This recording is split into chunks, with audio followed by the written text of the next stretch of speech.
یہ 1970 کے زمانے کی بات ہے۔ شمالی پاکستان کے پہاڑی علاقے میں ایک چھوٹا سا قصبہ تھا، مہار غار۔ یہاں کی ہوا ٹھنڈی، راتیں پرسکون اور زندگی سادہ تھی۔ اس قصبے میں دو دوست رہتے تھے، رفیق اور سلیم۔ دونوں ایک دوسرے کے بغیر ادھورے تھے۔ خندقوں میں چھلانگیں، آم توڑنے کی شرارتیں، برف میں دوڑیں، ان کی ہر یاد ساتھ تھی۔ گاؤں والے انہیں دو جسم ایک جان کہتے تھے، مگر زندگی ہمیشہ ایک جیسی نہیں رہتی۔ رفیق ذہین تھا مگر جلد غصہ آ جاتا تھا۔ سلیم نرم دل تھا مگر ضرورت سے زیادہ برداشت کرنے والا۔ ایک دن اسکول میں معمولی سی بات پر دونوں میں جھگڑا ہو گیا۔ رفیق نے غصے میں تلخ بات کہہ دی، سلیم تم کمزور ہو اور کمزور لوگ کبھی دوست نہیں بن سکتے۔ سلیم کے دل پر چوٹ لگی مگر اس نے کچھ نہ کہا۔ اس نے دھیرے سے کتابیں اٹھا لیں اور گھر چلا گیا۔ اس دن کے بعد وہ دونوں کبھی ایک ساتھ نہ بیٹھے۔ رفیق انا میں، سلیم خاموشی میں ڈوبا رہا۔ وقت گزرتا گیا، فاصلے بڑھنے لگے۔ ایک موسم سرما کی رات سلیم کے والدین نے اعلان کیا کہ ہم کشمیر جا رہے ہیں۔ یہ گاؤں اب ہمارے لیے محفوظ نہیں رہا۔ سلیم نے رفیق کو یہ بات بتانا چاہی مگر انا نے اسے روکے رکھا۔ وہ چلا گیا بغیر کسی الوداع کے، بغیر کسی وضاحت کے۔ رفیق صبح اٹھا تو اسے سلیم کا خالی گھر ملا۔ وہ پیڑ جس پر دونوں نام لکھتے تھے، وہ راستہ جس پر دونوں دوڑتے تھے، وہ سب ایک دم اجنبی لگنے لگے۔ رفیق نے پہلی بار محسوس کیا، جو باتیں ہم وقت پر کہہ سکتے ہیں وہ بعد میں صرف یادیں بنتی ہیں۔ وقت گزرتا گیا، 30 سال گزر گئے۔ رفیق جوان ہوا، شہر میں نوکری ملی، شادی ہوئی، بچے ہوئے۔ دائریاں بھرتا رہا مگر دوستی کا خالی خانہ کبھی نہ بھرا۔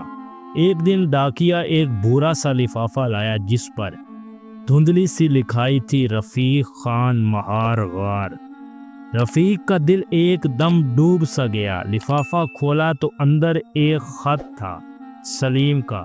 خط پر لکھا تھا، میرے دوست، شاید تم مجھے بھول چکے ہو مگر میں نے کبھی نہیں بھلایا۔ انا نے ہمیں الگ کیا، خاموشی نے ہمیں دور کیا مگر یادوں نے ہمیں جوڑ رکھا ہے۔ میں آج کل ایک چھوٹے اسپتال میں ہوں۔ ڈاکٹر کہتے ہیں کہ زندگی چند دنوں کی مہمان ہے۔ مرنے سے ڈر نہیں لگتا پر اس بات کا غم ہے کہ تمہیں آخری بار دوست نہ کہہ سکا۔ رفیق وہ دن یاد ہے جب تم نے کہا تھا میں کمزور ہوں۔ شاید میں واقعی ہی کمزور تھا، اسی لیے تم سے دور چلا گیا۔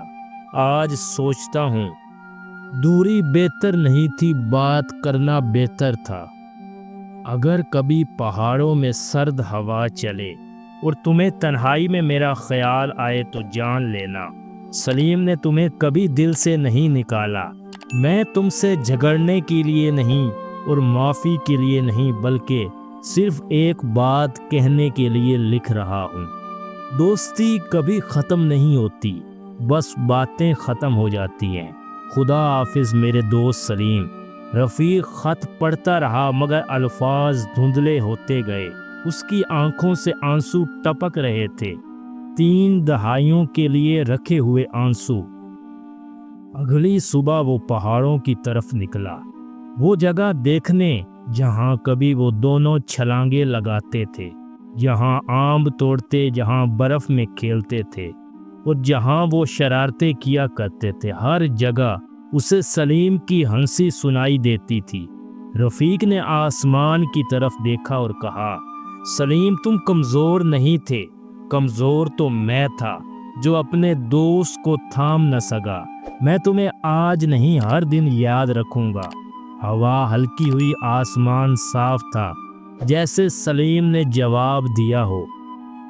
دوستوں یہ کہانی تو ایک چھوٹی سی ہے مگر اس میں سبق بہت بڑا ہے۔